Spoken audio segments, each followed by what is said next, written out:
कि यदि वेद को सुनाने से कोई अंतर नहीं आया तो भागवत जी की कथा से भी कोई अंतर नहीं आएगा। एक बात बताओ, आपने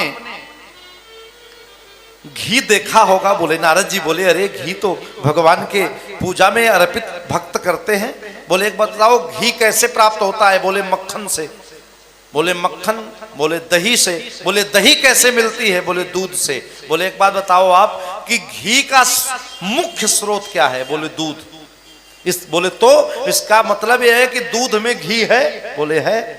बोले नारद जी एक बात बताओ कि आपको अगर कोई 20 लीटर दूध दे दे और कह दे कि आप इससे दीपक जलाओ, तो दूध में घी भले विद्यमान है, फिर भी घी होने पर भी आप दूध से दीपक नहीं जला सकते। उसी प्रकार वेद रूपी कल्प वृक्ष से भले ये फल भागवत निकला है, लेकिन ये वेद का पका हुआ फल है। जैसे हमको आम कहां से मिलता है? डाली से मिलता है।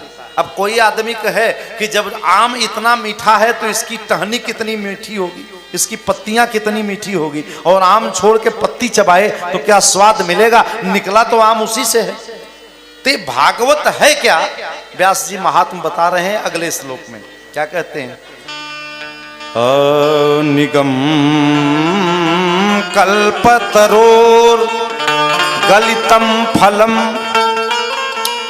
ये भागवत क्या है? कहा वेद रूपी कल्प वृक्ष का पका हुआ फल है। बहुत ही प्यारा श्लोक है भागवत का। ये क्या है? कहा निगम कल्प तरोर गलितम फलम। निगम कल्प तरोर गलितम फलम। शोक मुखाद मृता द्रव संयुतम। पिबत भागवतम रसमालयम। मुहुरहो रसिका भुवि भावुका। वेद रूपी कल्प वृक्ष का पका हुआ फल भागवत जी है। अच्छा, इस श्लोक पे थोड़ा आप गंभीरता से विचार करें, क्योंकि वृंदावन की धरती है, यहाँ ज्ञानियों की और भक्तों की धरती है, तो यहाँ ज्यादा से ज्यादा कथा होनी चाहिए और शुद्ध भागवत की कथा होनी चाहिए, इधर उधर की कोई बात नहीं। क्योंकि यहाँ के लोग तो नित्य भागवत सुनते हैं। यहाँ ऐसे ऐसे श्रोता हैं जो खुद भागवत के वक्ता हैं। वृंदावन के धरती विचारणीय विषय यह है कि फल को हर समय खाया जाता है। अच्छा, कोई आदमी को आप फल देंगे तो क्या कहेंगे? खा लीजिए। कोई आदमी नहीं कहेगा कि लीजिए पी लीजिए, ऐसा आज भी नहीं कहता। लेकिन व्यास जी जैसे महाविद्वान कर्ता लिख रहे हैं फल का, अक्रिया लगा रहे हैं पीने की। विचारणीय विषय कि ऐसा क्यों? भागवत रूपी कल्प वृक्ष को फल को खाने के लिए लिखना चाहिए। कह रहे हैं वेद रूपी कल्प वृक्ष का भागवत फल है और कह रहे हैं इसको पी जाओ। पूछा गया महाराज ऐसा क्या है? क्या कह रहे हैं? कहा निगम कल्पतरोर गलितम फलम। ये वेद रूपी कल्प वृक्ष का पका हुआ फल भागवत है।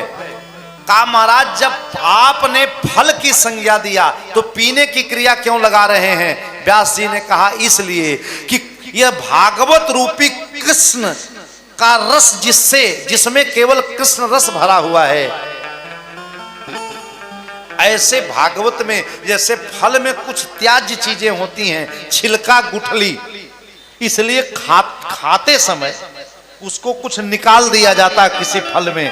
कहा इस भागवत रूपी कल्प वृक्ष रूपी फल में केवल मात्र कृष्ण रस और राधा रस भरा हुआ है और रस को हर समय पिया जाता है, खाया नहीं जाता है, इसलिए मैंने पीने की क्रिया लगाया। और क्या लिखा व्यास जी ने? कहा पिबत भागवतम रसमालयम। इस भागवत रूपी फल को पी जाओ। कहा कब तक पिए और कौन कौन पी सकता है? कहा 3 पी सकते हैं। कहा मुहुर हो, एक बार मत पियो कि आपने एक बार जीवन में भागवत सुन लिया तो कह दिया हमने सुना है। मुहुर हो, बार बार सुनो। रसिका भो विभावुका, इस फल को पीने के लिए 3 प्रकार के काउंटर लगे हुए हैं। कहा कौन? कहा या तो रसिक बन जाओ तब पीने में मिलेगा, या तो भावुक बन जाओ और या तो भक्त बन जाओ। 3 ही भागवत पी सकते हैं। इसके अलावा जो होगा उसे भागवत समझ में नहीं आएगा। रसिक बन जाओ और रस में ऐसे डूबो, तब ये पियोगे, तब ये जाएगा। और जब ये सुनाया,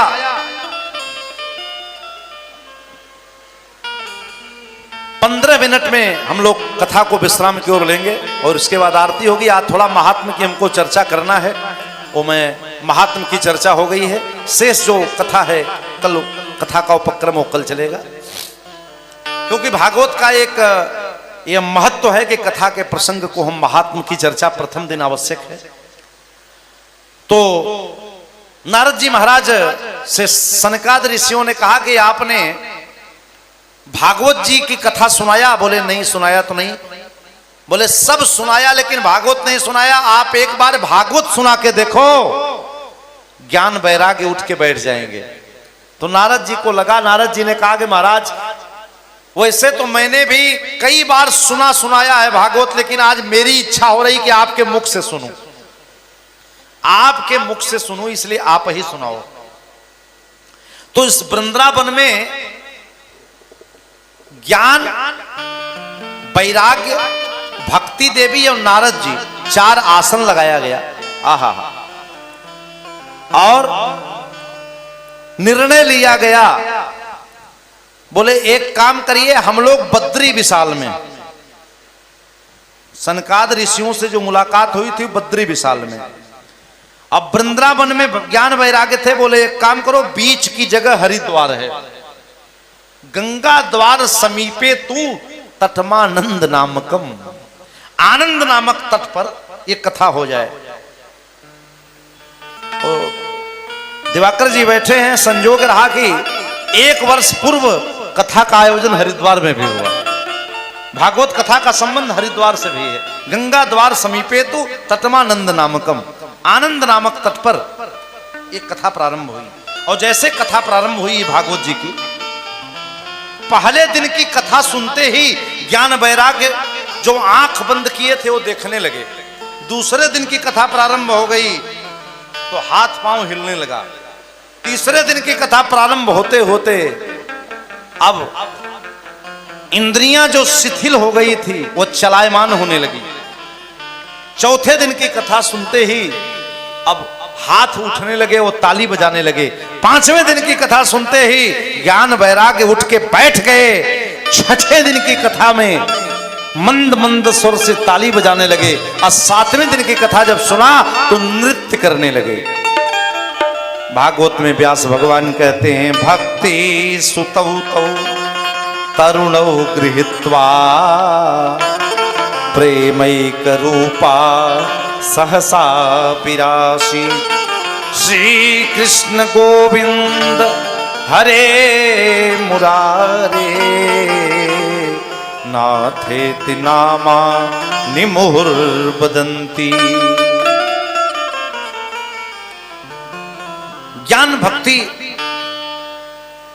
और वैराग्य तीनों ने जब कथा का रसपान किया नारद जी के साथ, तो ज्ञान वैराग्य तरुण हो गए और भक्ति माता के साथ नृत्य करने लगे और यही नाम गाने लगे। आइए वही नाम हम भी दोहराते हैं, फिर भगवान की मंगलमय आरती। क्या दोहरा रहे हैं? ज्ञान वैराग्य कि श्री कृष्ण गोविंद हरे मुरारे, हे नाथ नारायण वासुदेव।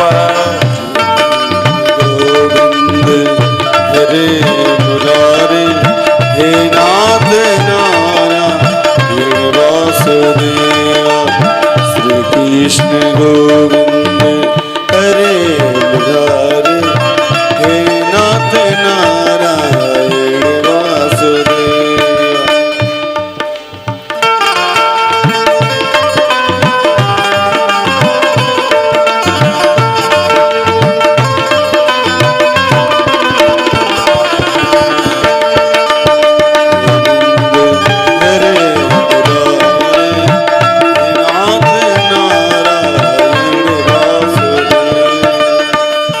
गोपाल मेरी यही प्रार्थना है, गोपाल मेरी यही प्रार्थना है, गोपाल मेरी यही प्रार्थना है, गोपाल मेरी यही प्रार्थना, भूलूं ना नाम कभी तुम्हारा, भूलूंगा ना नाम कभी तुम्हारा, निश्चिंत होकर बस यही गाऊं, निश्चिंत होकर कहीं यश में गाऊं। हे नाथ नारायण वासुदेव, हे नाथ नारायण वासुदेव, हे नाथ नारायण वासुदेव,